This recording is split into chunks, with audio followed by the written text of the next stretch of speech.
So yesterday we were discussing how the ladies of Hastinapur, they went to the roofs of the palaces and they began to glorify the Lord. So in text 20 it said, absorbed in the thought of the transcendental qualities of the Lord who sung in select poetry, the ladies on the roofs of all the houses of Hastinapur began to talk of him. This talk was more attractive than the hymns of the Vedas. Okay, so now we will see what the ladies were speaking. 21st verse. Savaikilayam Purusha Puratano Ya Eka Aseda Vishesha Atmani. He alone existed before the manifested creation of the modes of nature, and in him only, because he is the Supreme Lord, all the living beings merge as if sleeping at night, their energy suspended. So even these apparently simple ladies knew a lot of philosophy. So they're speaking about how the Supreme Lord Agre Gunebhya Jagatatmani Ishwari. So how before the creation the Lord was present before Gunebhya, before he manifested the three modes of material nature. And then the living entities, they merge into him at night, Nishisupta. Okay, so this is basically talking about Mahavishnu and how he creates, how the living entities enter into him.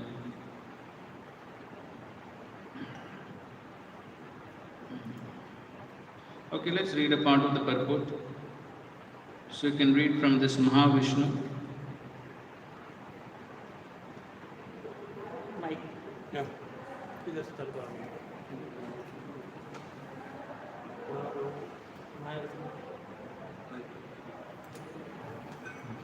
This Mahavishnu is the plenary portion of the Lord Shri Krishna, who is mentioned in the Brahma Samhita as follows. Let me offer my respectful obeisances unto the original personality of Godhead, Govinda, whose plenary portion is the Mahavishnu. All the Brahmas, the head of the universes, live only for the period of his exhaling. After the universes are generated from the codes of his transcendental body.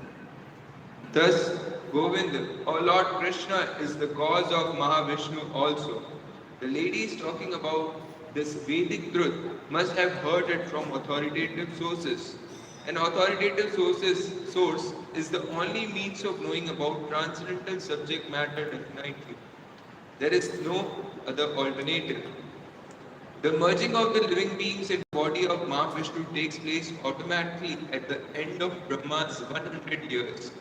But that does not mean that the individual living being loses his identity. The identity is there, and as soon as there is another creation by the supreme will of the Lord, all the sleeping, inactive living beings are again let loose to begin their activities in the continuation of past different spheres of life. It is called Supta Nyaya, or awakening from sleep and again engaging in one's respective continuous duty. When a man is asleep at night, he forgets himself, what he is, what his duty is, and everything of his waking state. But as soon as he awakens from slumber, he remembers all that he has to do, and thus engages himself again in his prescribed activities. The living beings also remain merged in the body of Mahavishnu during the period of annihilation. But as soon as there is another creation, they arise to take up their unfinished work. This is also confirmed in the Bhagavad Gita 8.18-20. The Lord existed before the creative energy was set in action. The Lord is not a product of the material energy. His body is completely spiritual, and there is no difference between his body and himself. before creation of the Lord, before creation, the Lord remained in his abode, which is absolute and final. So in the Chatushloki Bhagavata also, the Lord tells Brahmaji, Aham evasam evagre, agre. Before the creation, only I existed. Aham eva, only I existed. So here also the word is coming, agre, agre gunebhyo. So, before the creation of the manifested material universes, the Lord always exists, the Lord is eternal.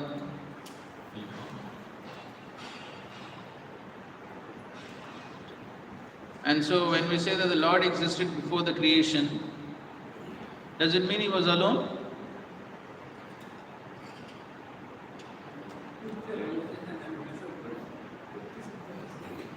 The Lord is always present with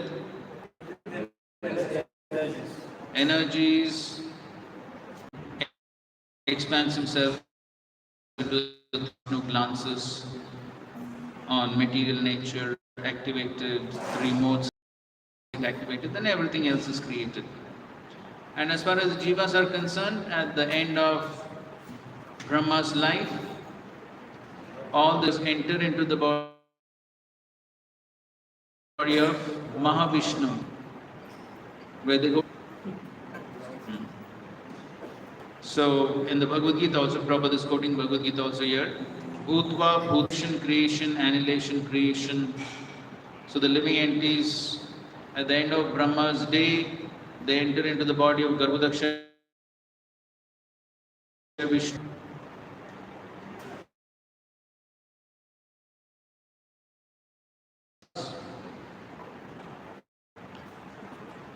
And then the Lord as the Paramatma reminds them, last life you did this, now again you have to do this.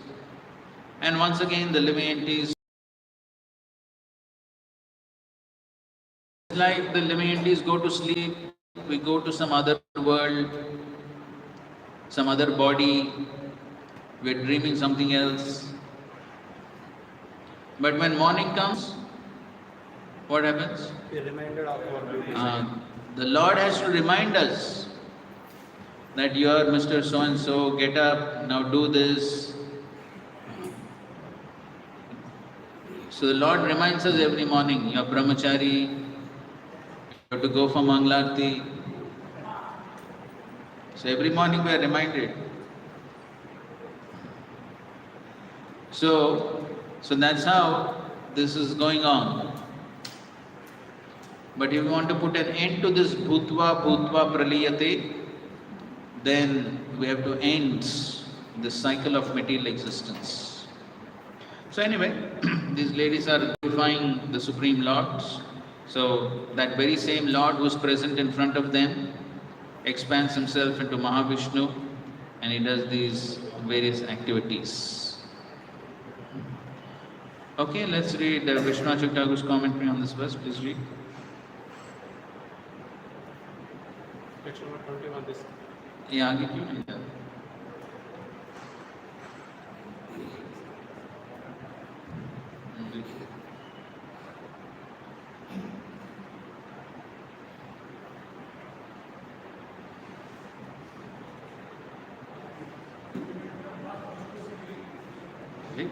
उनसे करने क्या sir? और क्या? आप कैसे कर सकते हैं सर? पूछना चाहिए ना? करिए से पहले।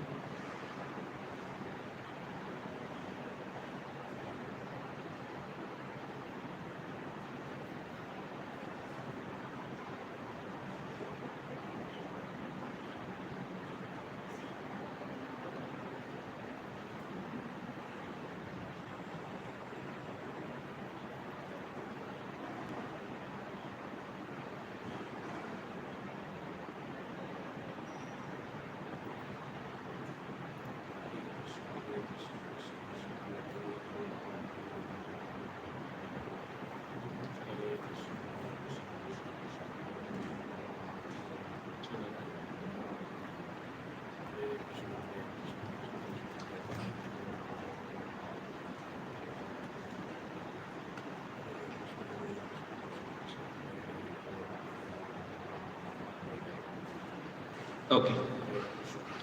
Text 22. स एव भूयो निजवीर्यचोदितां स्वजीवमायां प्रकृतिं सृष्टम् अनामरूपात्मनिरूपनामनि विदित्समानोऽनुशासना शास्त्रकृत्. The personality of Godhead, again desiring to give names and forms to his parts and parcels, the living entities, placed them under the guidance of material nature. By his own potency, material nature is empowered to recreate.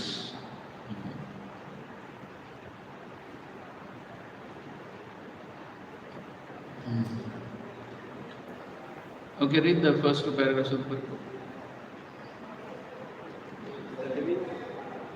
Actually, we can read the whole book. That's good. The Okay. living entities are part and parcel of the Lord. There are two varieties, namely Nityamukta and Nityamukta. The Nityamuktas are eternally liberated souls, and they are eternally engaged in reciprocation to transcendental loving service with the Lord in His eternal abode, beyond the manifested mundane creations.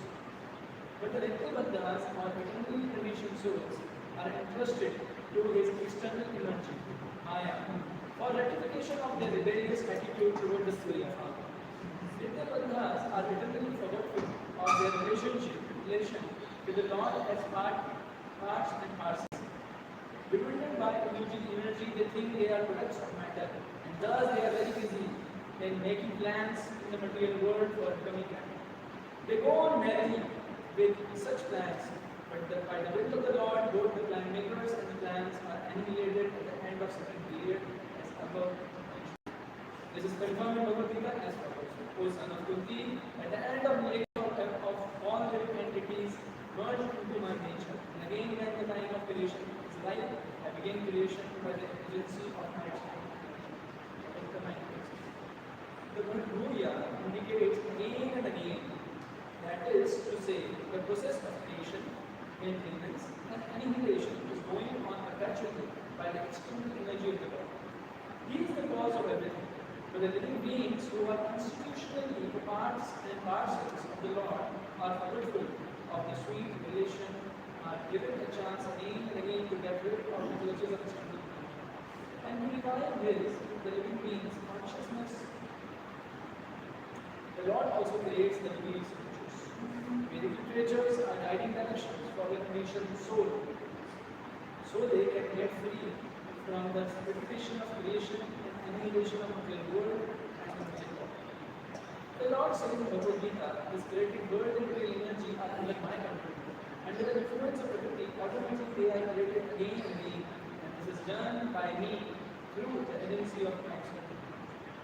Actually, the spiritual spark, living entities have no material names or forms, but in order to fulfill their desire to audit over the material energy of the material forms and names, they are given a chance for such false enjoyment, and at the same time they are given a chance to understand the real position through the real scriptures. The foolish, forgetful living being is always busy with false forms and false names. Modern rationalism is the elimination of such false names and false forms. Men are mad after false names and forms. The form of body obtained under certain conditions is taken up as factual, and the name also taken bewilders the condition soul into misusing energy in the name of so many things. The scriptures, however, supply a clue for understanding the real position, but men are reluctant to take lesson from the scriptures created by the Lord for different places and times. For example, Bhagavad Gita is the guiding principle for every human being. But by the spell of material energy, people do not take care to carry out the programs of life in terms of Bhagavad Gita. Srimad Bhagavatam is the post-graduate study of knowledge for one who has thoroughly understood the principles of Bhagavad Gita. Unfortunately, people have more days for them. They are the Maya for the creation of birth. So here, these ladies are saying that what is the purpose of this creation? So they're saying that saha eva bhuya nijavirya choditam swajiva mayam prakritim.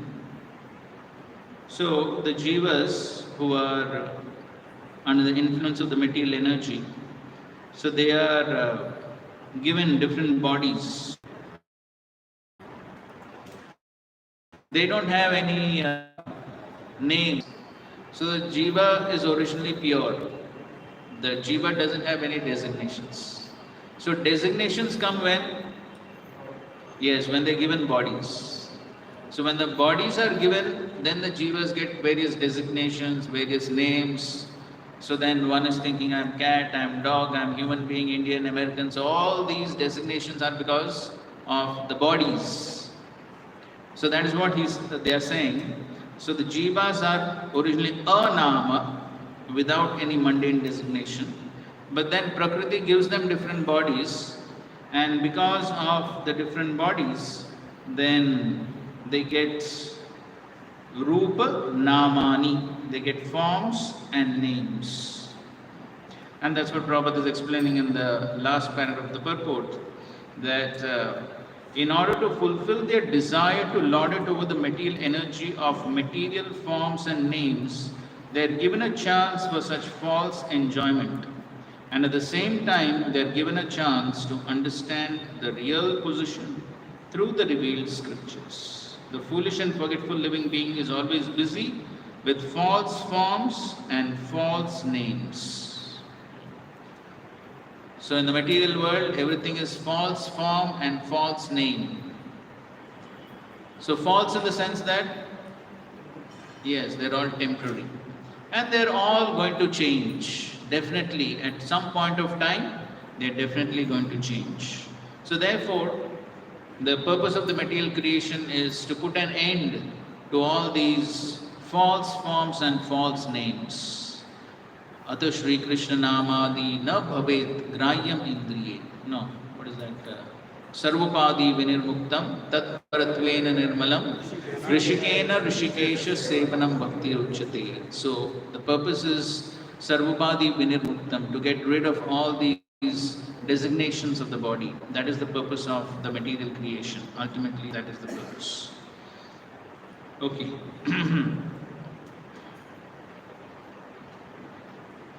Now in the next verse they're describing, so what is the process to achieve that Supreme Lord?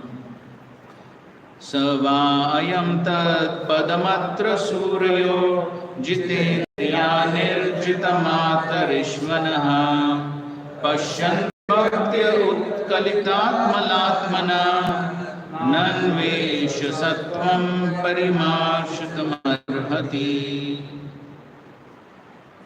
Here is the same Supreme Personality of Godhead, whose transcendental form is experienced by the great devotees who are completely cleansed of material consciousness by dint of rigid devotional service and full control of life and senses.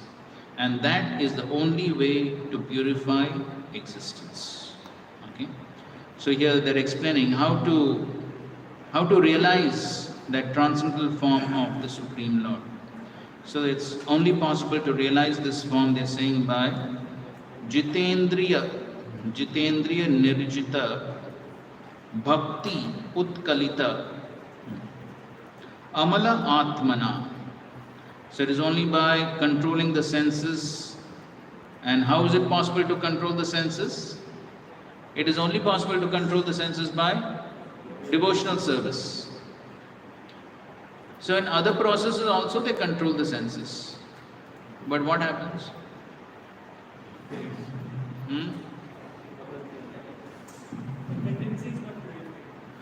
The tendency to commit sin is not totally purified. So the sinful reactions may be eradicated by the process of karma, jnana and yoga, but the sinful tendency is not eradicated.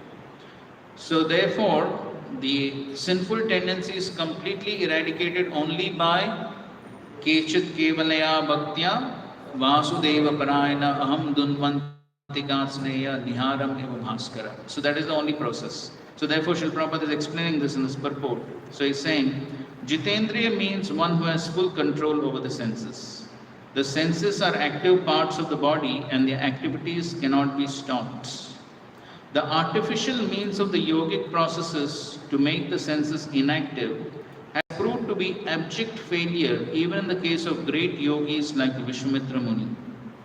Vishwamitra Muni controlled the senses by yogic trance, but when he happened to meet Menaka, he became a victim of sex and the artificial way of controlling the senses failed. But in the case of a pure devotee, the senses are not at all artificially stopped from doing anything, but they are given different good engagements. When the senses are engaged in more attractive activities, there is no chance of that they are being attracted by any inferior arrangements.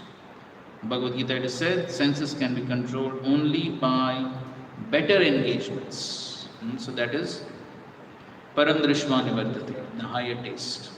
So the better engagements have to be there. So if one simply tries to control the senses by not giving them engagements, so then that type of control will not last. And so therefore, there is also the famous verse by Sanat Kumar to Prithu Maharaj.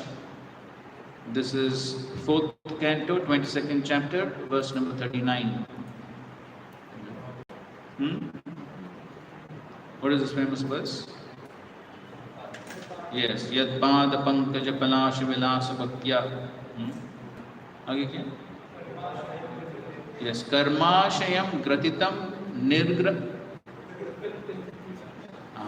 So, Karmashayam, the Asha, the desire for karma, fruitive activities, can only be, so this desire for fruitive activities creates many knots, the knots of false ego. So these desires can only be totally eradicated by the practice of devotional service. Otherwise, so many other people, they are also trying, but it is not possible to, the jnanis and yogis, they also try, but it is not possible. So, I think so we discussed this before also. In that purport, Srila Prabhupada gives the famous analogy of the rivers. So, the waves of sense gratification have been compared to rivers. So, just like the waves of the river cannot be stopped.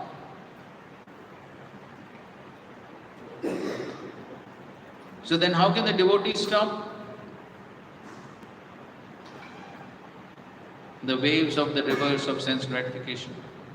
And the river enters the ocean. Yes. Ocean bigger waves. Right. So when the river enters into the ocean, then the bigger waves of the ocean subdue the waves of the river.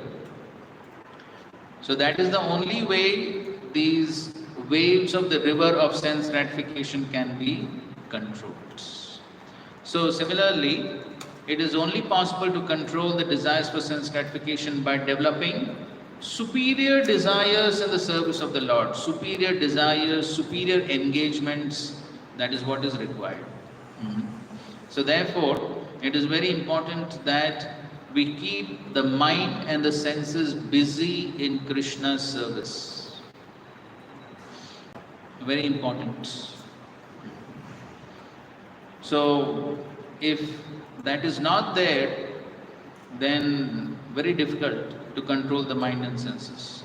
Then the mind and senses are bound to find some engagements.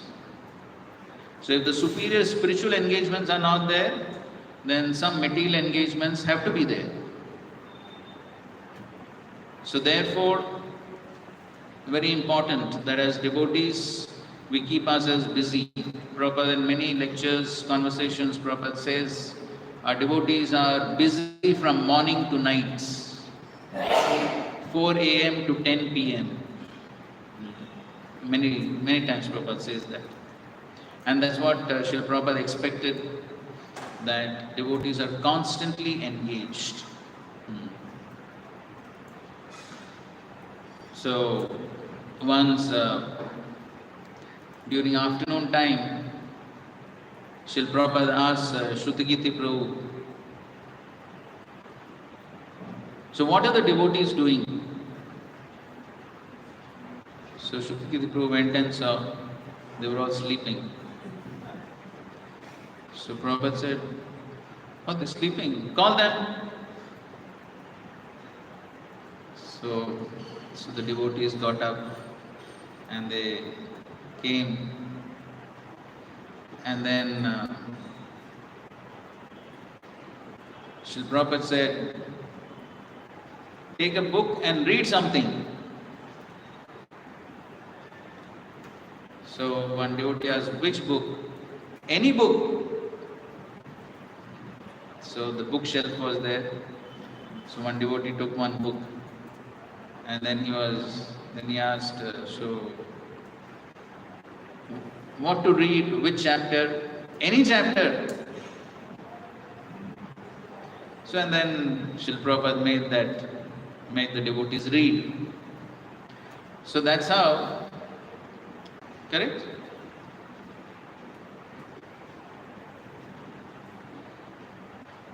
Beginning from the 4th verse, 9.4, what is that? Maya tadamidam sarvam jagatavyaktamotina matsthani sarvabhutani na cham teshu avastita. So there is explained that how he is present everywhere throughout the material creation, he is present in everything, but at the same time, everything is not in me. I am in everything, but everything is not in me. So that means the Lord is present everywhere, but at the same time, it is not that he is attached to anything. So Lord is present everywhere through his different energies. He is present everywhere.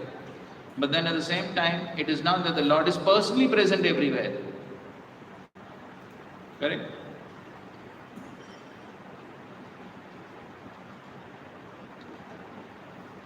Prabhupada gives examples. What are the examples in this connection?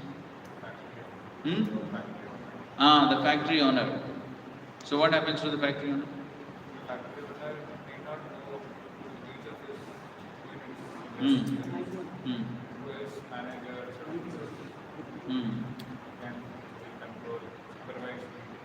Correct.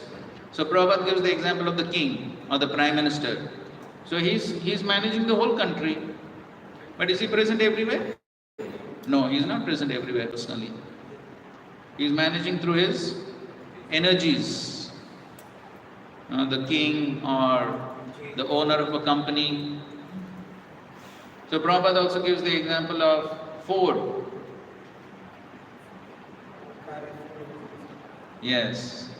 Car is Ford, but Ford is not the car. Car is Ford. On every car it's written Ford. So that means the car is Ford. That means what? Ford's car. It is his energy. It represents his energy. And so that reminds us of Mr. Ford. But at the same time, it's not that Mr. Ford is there in every car. So he is separate from his car. So in the same way, the Lord is present everywhere, but still he is detached. He is actually not present everywhere, personally present everywhere. And then the Lord also describes that how, so even though he is performing all these activities, creation, maintenance, destruction, but at the same time he is 9.9 Udasinavat. Udasinavat. He is as if neutral. What's the analogy? Analogy? Huh?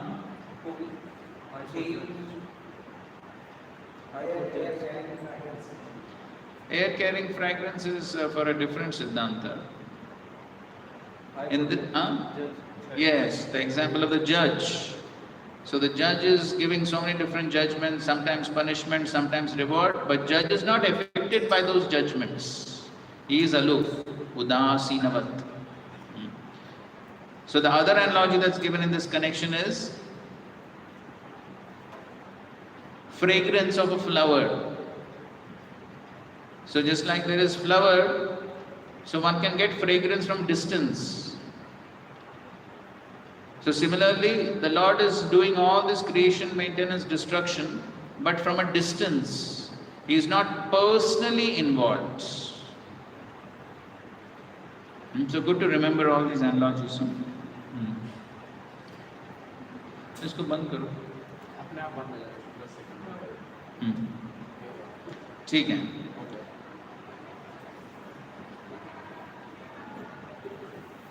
So now in the next verse they are describing why does the Lord descend into this world?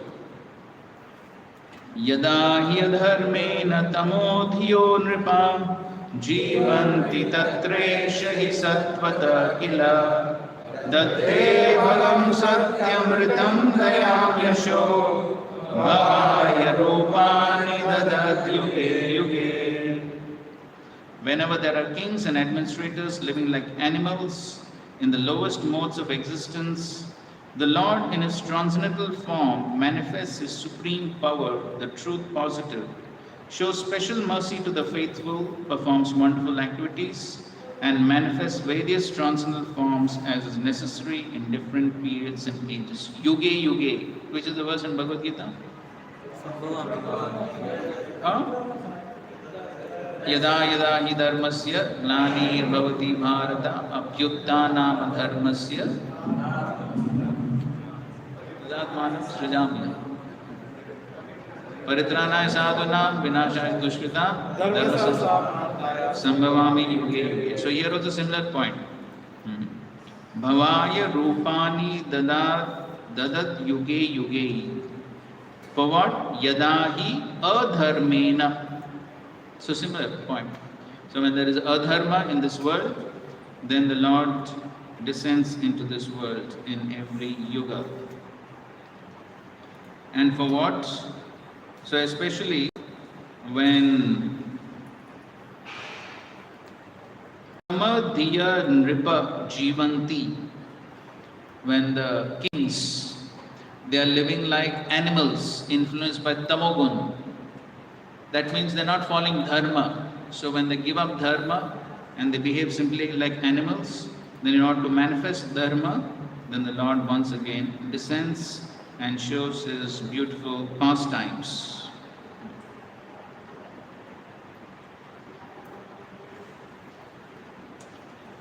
So Prabhupada describes again he is describing about how the kings or the administrator is the representative of the Lord to look after the management of the Lord's will. He must therefore be a recognized person like Maharaj Yudhishthira or Parikshit.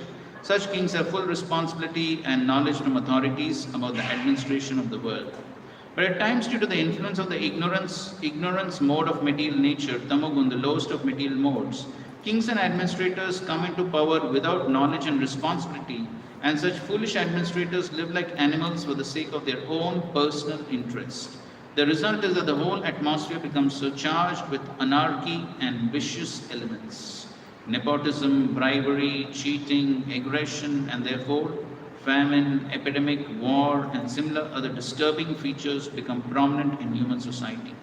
And the devotees of the Lord or the faithful are persecuted by all means. All these symptoms indicate the time of an incarnation of the Lord to re-establish the principles of religion and to vanquish the maladministrators. This is also confirmed in the Bhagavad Gita.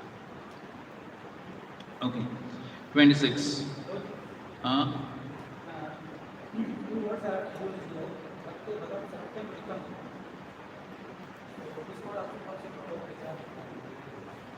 Satyamritam. What is the difference between Satyam and Ritam?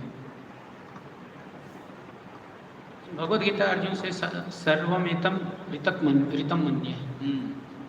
There Prabhupada writes Ritam is truth. Whatever you speak, I consider as fact.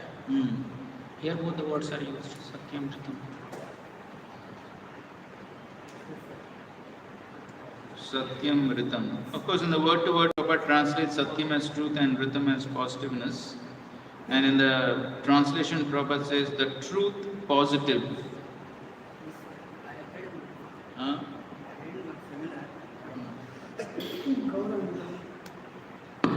Ritam, they explained it as truth which is visible is called Ritam. And Satyam is a truth which is not perceived, not visible. Like they give example, Rutu. Rutu also comes from Ritam, which is visible, means every season repeats, which is the truth which is visible. Mhm. And what is truth which is not visible? Not visible means like it's like not directly perceived. Example? I also don't remember, and they didn't give example also. I was looking for that. Mhm. But it's something like it's not very clear. Oh, fine. But I think there are certain things which are truth which we can't directly perceive. Okay. Does Prabhupada speak something about this?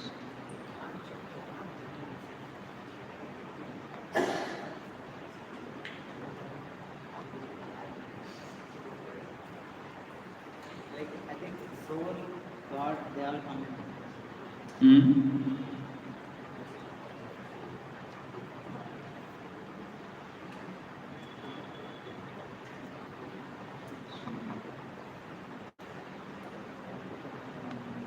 And in the purport, there is no mention about exactly.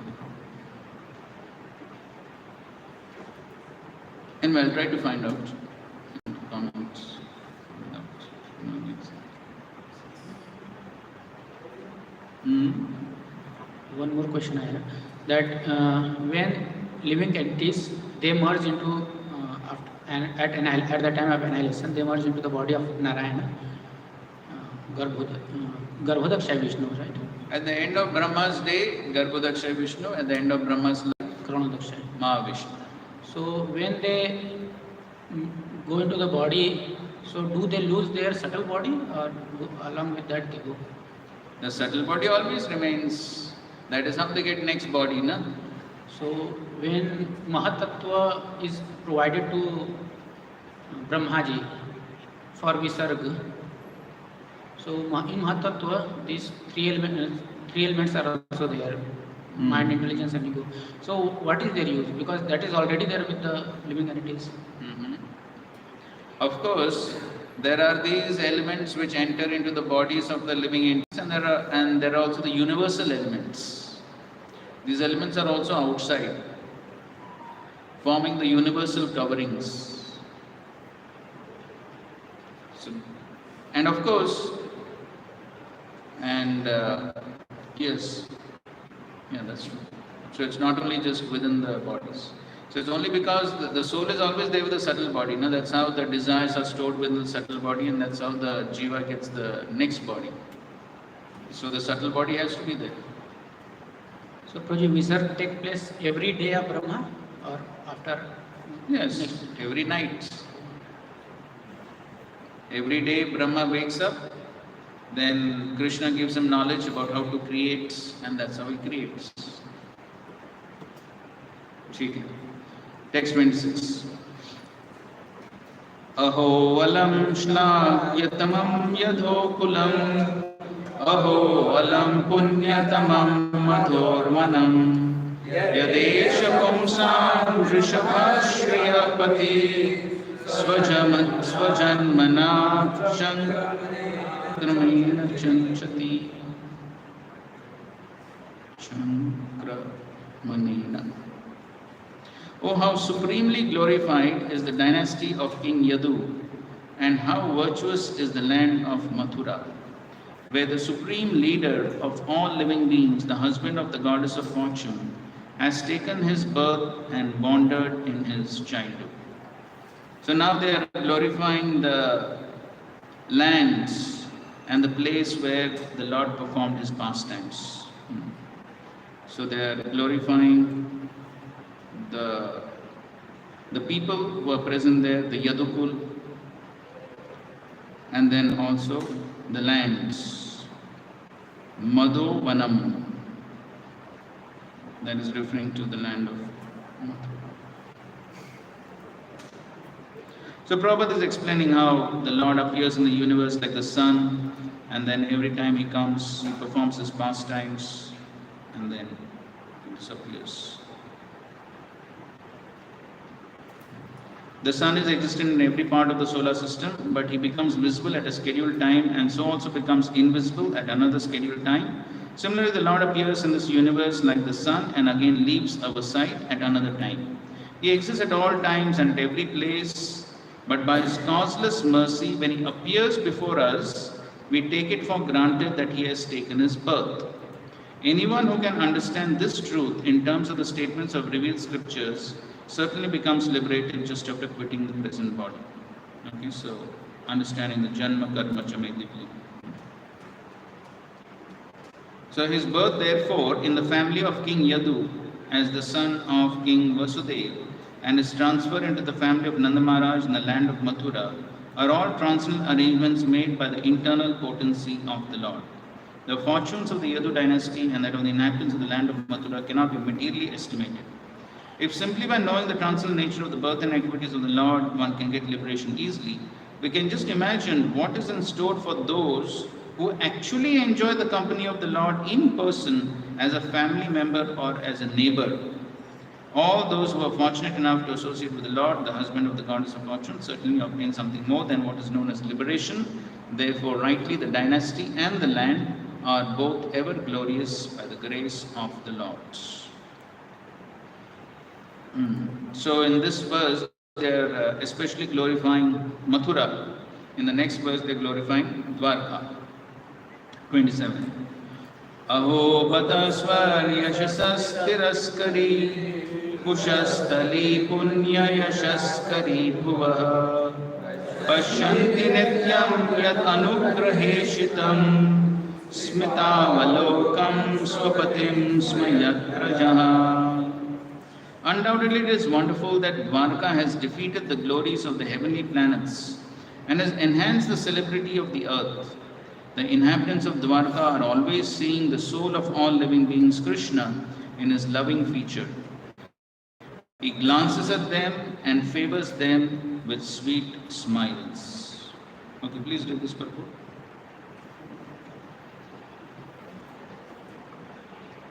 The heavenly planets are inhabited by demigods like Indra, Chandra, Varuna and Vayu, and the pious souls reach there after performance of many virtuous acts on earth. Modern scientists agree that the timing arrangement in higher planetary system is different from that of the earth. Thus, it is understood from the revealed scriptures that the duration of life there is 10,000 years by our calculation. 6 months on earth is equal to 1 day on the heavenly planets. Facilities of enjoyment are also similarly enhanced, and the beauty of the inhabitants is legendary. Common men on the earth are very much fond of reaching the heavenly planets because they have heard that the comforts of life are far greater there than on the earth. They are now trying to reach the moon by spacecraft. Considering all this, the heavenly planets are more celebrated than the earth. But the celebrity of earth has defeated that of heavenly planets because of Dwarka, where Lord Sri Krishna reigned as king. 3 places, namely Vrindavan, Mathura and Dwarka, are more important than the famous planets within the universe. These places are perpetually sanctified because wherever the Lord descends on earth, he displays his transcendental activities, particularly in these 3 places. They are perpetually the holy lands of the Lord, and inhabitants still take advantage of the holy places, even though the Lord is now out of their sight. The Lord is the soul of all living beings, and he desires always to have all the living beings in their Sarupa, in their constitutional position, to participate in the transcendental life in his association. His attractive features and sweet smiles go deep into the hearts of everyone, and once it is so done, the living being is admitted into the kingdom of God, from which no one returns. This is confirmed in the Bhagavad Gita.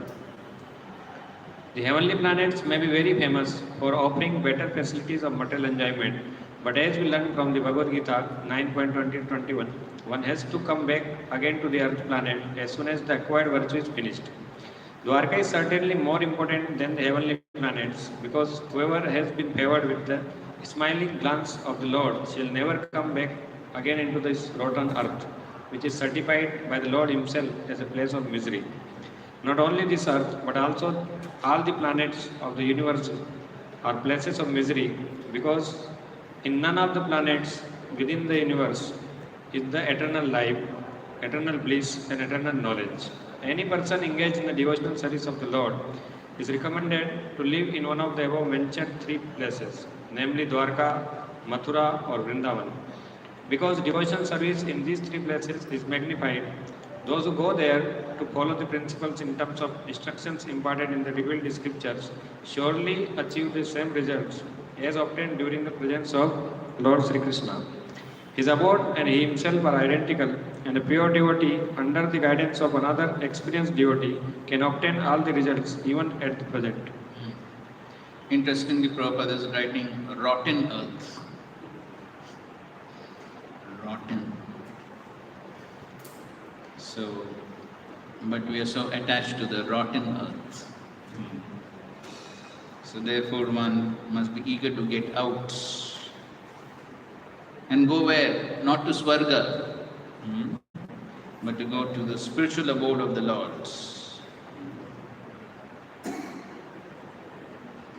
And how that is possible? Under the guidance of another experienced devotee. That is how it is possible. So they are comparing Dwarka with the Swarga. So where is the comparison? So Swarga is still in the material world, even though maybe opulent, long life, but still Janma Mrityu Jara Vyadhi has to continue.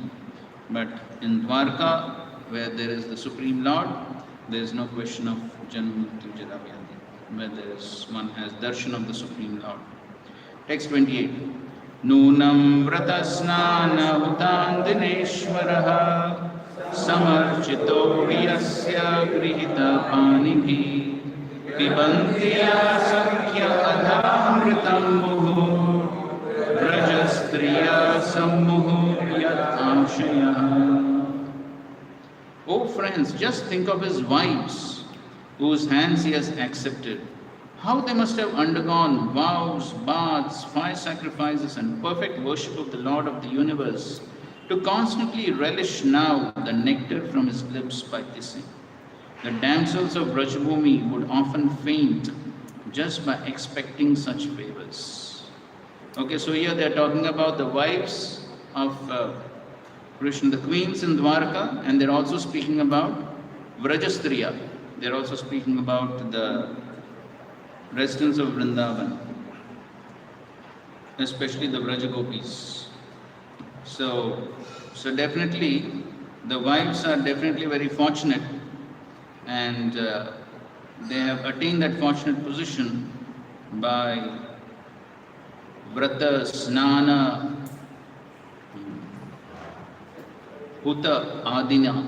And so by performing so many pious activities in the previous life, they have got this opportunity to associate with the Supreme Lord as his wives. So Prabhupada is speaking about Swakiya, Parakiya.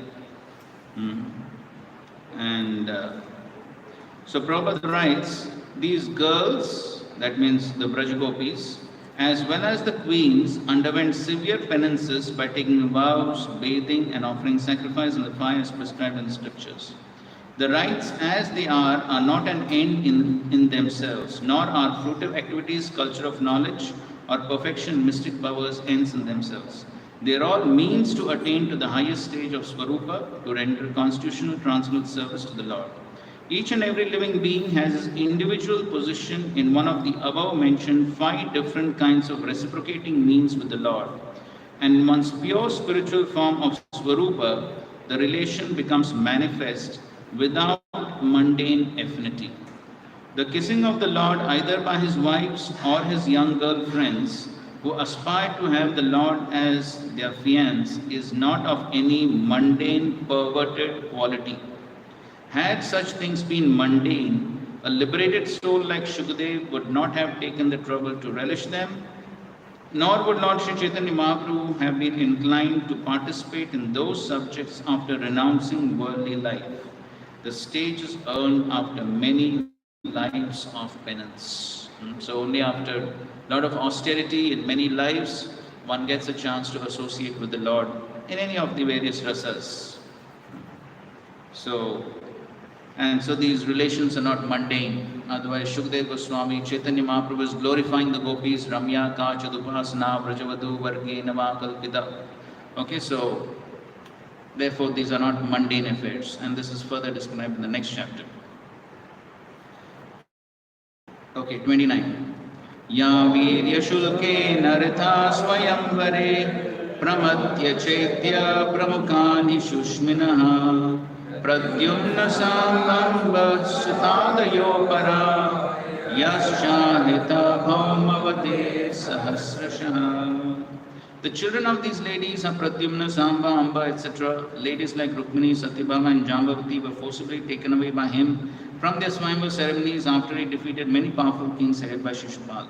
And other ladies were also forcibly taken away by him after he killed Bhaumasura and thousands of his assistants. All of these ladies are glorious. So they're glorifying Krishna, they're glorifying these ladies, the queens. And Prabhupada is describing some history. 1,000 he got from Bhaumasura. Text 30. This is the last of their prayers and glorification. Eta param shritvam apastapeshalam nirasta shaucha kurvate yasam grihat pushkara lochana pate na jatvapayati ahamti hriti sprishan. All these women auspiciously glorify their lives despite their being without individuality and without purity. Their husband, the lotus-eyed personality of Godhead, never left them alone at home. He always pleased their hearts by making valuable presentation. Okay, so they're saying that all these ladies, they are glorified. Why? Because even though originally they may not have been pure, but they became purified by touch with the Lord. So therefore Prabhupada, he is quoting Kiratona and the Pulan, that verse translation is putting. But all of them can be delivered if they are properly engaged in the devotional service of the Lord. By engagement in service of the Lord, the designative qualifications are removed, and as pure souls they become eligible to enter into the kingdom of God. The fallen girls under the clutches of Bhaumasura sincerely prayed to Lord Sri Krishna for their deliverance, and the sincerity of purpose made them at once pure by virtue of devotion. The Lord therefore accepted them as his wives, and thus their lives became glorified. Such auspicious glorification was still more glorified when the Lord played with them as the most devoted husband. So initially, though they were captured by this Bhaumasura, and actually they would not have been accepted. You are our only shelter. You have to accept us, and that is how the Lord accepted them. But by coming in contact with the Lord, they became purified and glorified. So in this way, these ladies are glorifying the Lord and glorifying his activities and his pastimes. Text 31. While the ladies of the capital of Hastinapur were greeting him and talking in this way, the Lord, smiling, accepted their good greetings, and casting the grace of his glance over them, he departed from the city. Text 32.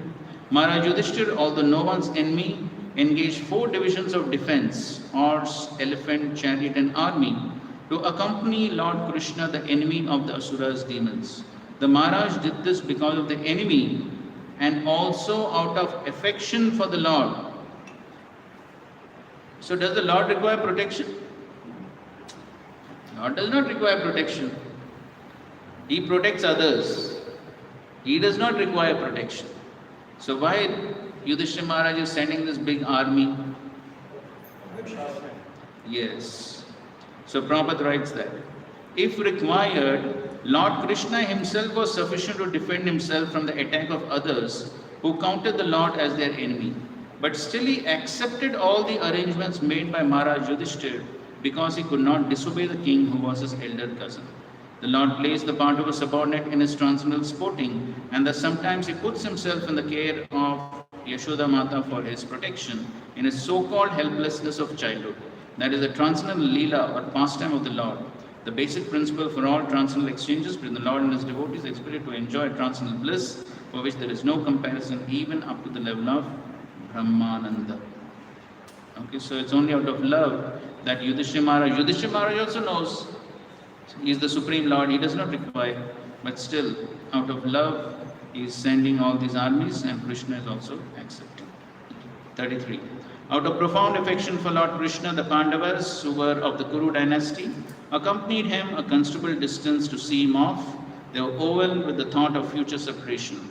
The Lord, however, persuaded them to return home, and he proceeded towards Dwarka with his dear companions. 34-35. O Shaunaka, the Lord then proceeded towards Kurujangala, Panchala, Shurasena, the land on the bank of the river Yamuna, Brahmavarta, Kurukshetra, Matsya, Sarasvata, the province of the deserts, and the land of scanty water. After crossing these provinces, he gradually reached the Sauvira and Abhira provinces. Then west of these, reached Dwarka at last. So Prabhupada writes that he traveled through Delhi, Punjab, Rajasthan, Madhya Pradesh, Saurashtra, and Gujarat. And then he reached Dwarka.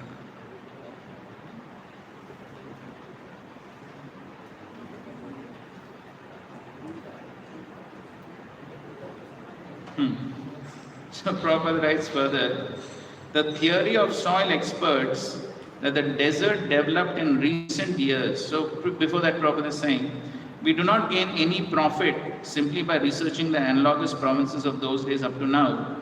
But it appears that the desert of Rajasthan and the provinces of scanty water like Madhya Pradesh were present even 5,000 years ago. And then he says, the theory of soil experts that the desert developed in recent years is not supported by statements of Bhagavatam. We may leave the matter for expert geologists to research, because the changing universe has different phases of geological development. We are satisfied that the Lord has now reached his own province. So, Prabhupada doesn't want to get into these some geographical details. So we are happy Krishna reached Dwarka. Dwarka Dham from the Kuru provinces. Kurukshetra continues doing this. And the last verse, 36. Tatra tatraha tatratyet hari pratyutyatharhana sayam bheje disham paschat gavishto gam gatasadasanam. On his journey through these provinces, he was welcomed, worshipped, and given various presentations.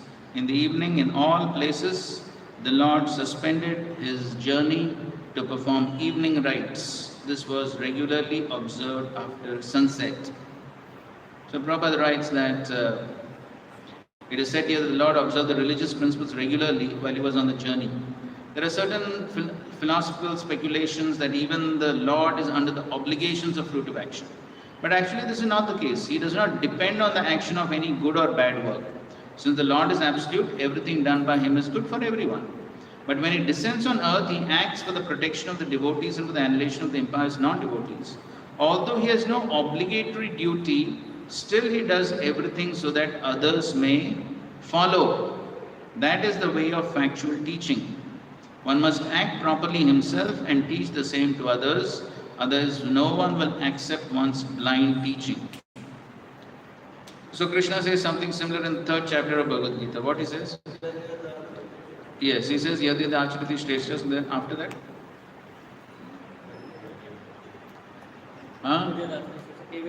So after that Krishna says that I am performing so many duties just to set an example. Because if I don't perform my duties, what will happen? Others also will not perform. And then what will happen? There will be Varna Sankara. So that's how he counteracts Arjuna's reason for not fighting. So what Arjuna says? Arjuna says by fighting, the elder men in the family will be killed, then there will be destruction of dynasty, and because of that the women will be polluted, then there will be Varna Sankara. Now what Krishna says? Krishna says if you don't fight, you don't perform your duty, or if I don't perform my duty, then the result will be that others also will not perform dharma, then the women will be polluted, then there will be Varna Sankara. So that's how Krishna turns the argument around. So, but the point is, there also Krishna says, Namam karmani limpanti name karma phale spriha. So there also he says, Name karma phale spriha. So why one has to perform karma? Because one has desire, spriha, karma spriha. Because one has desire for fruitive results, therefore one needs to perform karma. But Krishna does not have any such desires. Then why he needs to perform karma? Yes, only to set an example. That is the only reason. Same point is being explained here. That is the way of factual teaching. One must act properly himself and teach the same to others. Otherwise, no one will accept one's blind teaching. He is himself the awarder of fruitive results. He is self-sufficient, and yet he acts according to the rulings of the revealed scripture in order to teach us the process. If he does not do so, the common man may go wrong. But in the advanced stage, where one can understand the transcendental nature of the Lord, one does not try to imitate him. This is not possible.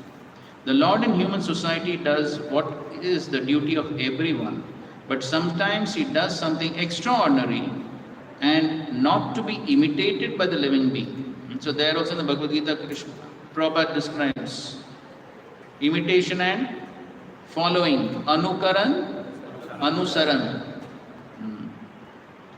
His acts of evening prayer, as stated herein, must be followed by the living being. But it's not possible to follow his mountain lifting or dancing with the gopis. One cannot imitate the sun, which can exhaust water even from a filthy place. The most powerful can do something which is all good. There, Prabhupada also gives the example of? Yes, Lord Shiva. What he did? Poison. Yes, he drank poison. So one cannot imitate that. One cannot imitate the sun, which can exhaust water even from a filthy place. The most powerful can do something which is all good, but our imitation of such acts will put us into endless difficulty. Therefore, in all actions, the experienced guide, the spiritual master, who is the manifested mercy of the Lord, should always be consulted, and the path of progress will be assured. Thus, in the Bhaktivinoda purports of the first canto, 10th chapter of the Srimad Bhagavatam, entitled Departure of Lord Krishna for Dwarka. Hare Krishna. Question? Good.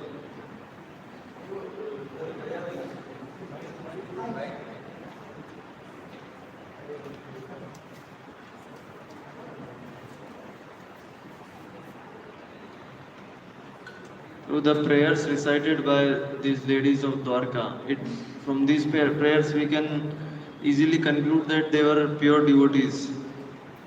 Correct. So Prabhu, what kind of life is this, Prabhu? Like they will never be able to meet Krishna personally because of being aristocratic. They could never meet him in spite of being pure devotees. They just got one glance from him, just that too while going.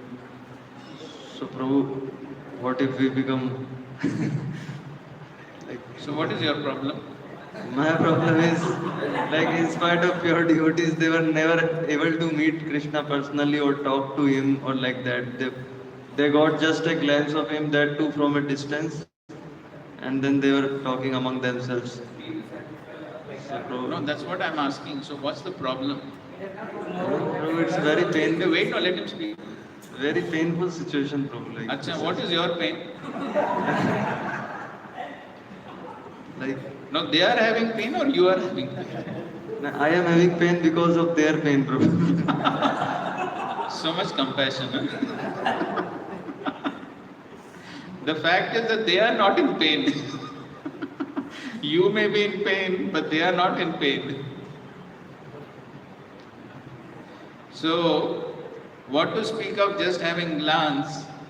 In the spiritual world, there's grass, there is flowers, there are trees, fruits. All of these living entities are there in the spiritual world eternally. And eternally they are satisfied in that form. Eternally they are satisfied serving the Lord in that form. So, this is all our mundane conception. So we think unless we dance with the Lord, how can there be satisfaction?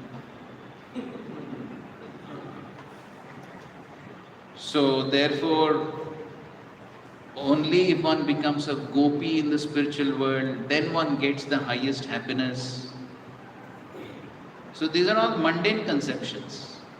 Does Hanuman ever think of becoming gopi? Huh? No. He is eternally satisfied simply serving Lord Ram. Dasyaras. Eternally satisfied. So therefore, everyone has this specific rasa relationship. Prabhupada writes that in one of his purports, correct? We just read it.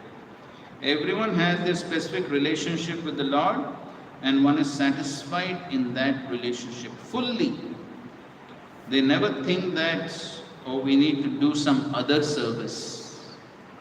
Here in this world, we have all these misconceptions, mentalities. Oh, that service is better than this service. So if I get that service, it will be nice. So all this is because of our material conceptions. On the spiritual platform, it's not like that. On the spiritual platform, each one is satisfied fully in their respective services. So there's grass in the spiritual world. So what is their relationship?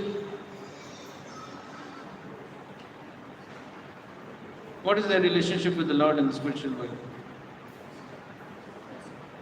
I think just providing comfort to Lord whenever Lord will walk. Yes, Once that's in all. a Yes, blue moon. that is the service which they are rendering. And also the cows eat them. So it's mentioned about Govardhan, Haridasa Varya. Why Govardhan is called Haridasa Varya? One of the reasons is because there is nice, soft, juicy, nourishing grass which the cows can relish. And of course, then provides nice place for the Gopas and Gopis to walk on. But the point is that each living entity in the spiritual world is fully satisfied in their respective relationships with the Lord, and they never think of changing that.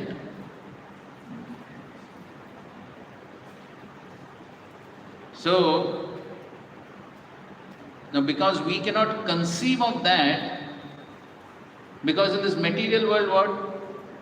We always want change. Anyway, that discussion is coming in the next chapter. But in this material world, we are not satisfied doing one thing.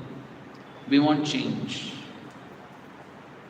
But here also, in this world also, we find there are some devotees who for decades together do the same service.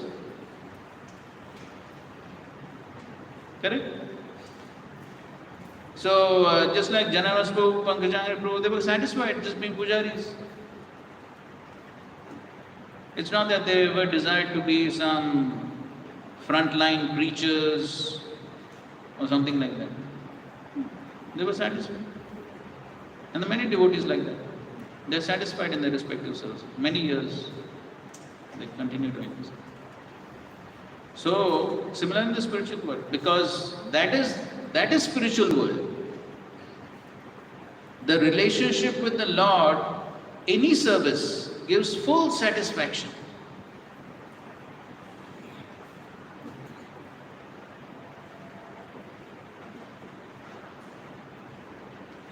And so therefore, the devotee is not thinking, oh, maybe I should do this service, that is better. That's all mundane conceptions. So the ladies are fully satisfied. Is anywhere mentioned here that they were dissatisfied? They were lamenting that they are ladies of Hastinapur. Maybe they should have been gopis. Anywhere they're saying? No, they are appreciating the gopis. They are glorifying the gopis. Right? They're glorifying the queens, they're glorifying the gopis, they're glorifying them. But you don't find they're envious of them. You don't find that they are trying to take their positions. You don't find that. They're glorifying. See? Also, Prabhu, we were just talking about Anusaran and Anukaran, where Anusaran means following the teachings. Correct. So Prabhu, this following the teachings is exactly same as following the footsteps. Correct. See? Exactly, they are synonymous. Yes. Correct. Sharad.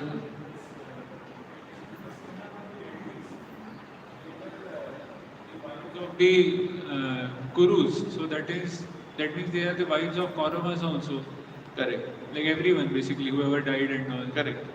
So that means they were all having love for Krishna, Correct.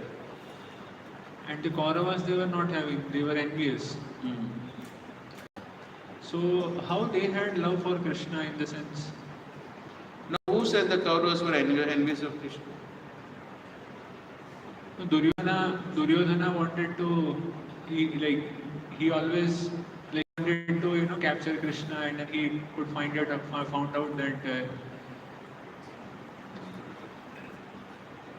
So you see here, where is that? 14th purport, ladies who were wives and daughters-in-law who died in the battlefield never came.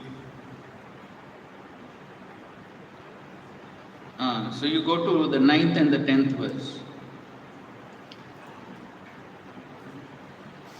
So what it said? At that time, Subhadra, Draupadi, Kunti, Uttara, Gandhari, Dhritarashtra. So even they came out to see of Krishna, and it said all nearly fainted because it was impossible for them to bear separation from Lord Krishna.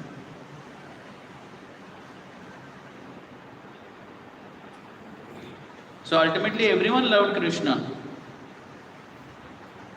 The Kauravas didn't have any issue with Krishna. They had no problem with him. What was the problem with Krishna? Like they didn't understood Krishna as That Lord. is another thing. That is another thing. They didn't understand him as the Supreme Lord, or some didn't understand. That is another part. But they didn't have any problem with him. No? Duryodhana also knew this man is powerful. That's why he went to get help from him. No? Otherwise, why he went to get help? Because he knew he was powerful. So everyone had respect, love for Krishna. It's not that they were envious of Krishna. ठीक है? Anything else?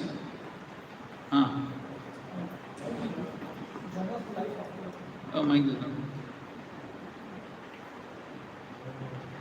Harish, is after the Brahma's life, so every universe annihilate or only one universe annihilate? At the end of Brahma's life. Yeah. So in each universe there's Brahma, correct? So when that Brahma's life finishes, then that universe is annihilated. So all these living entity universe they go to body of Mahavishnu. So when that Brahma's life finishes, then those living entities they enter into. Okay, fine. So Madhusundar Prabhu, so what are the timings for today?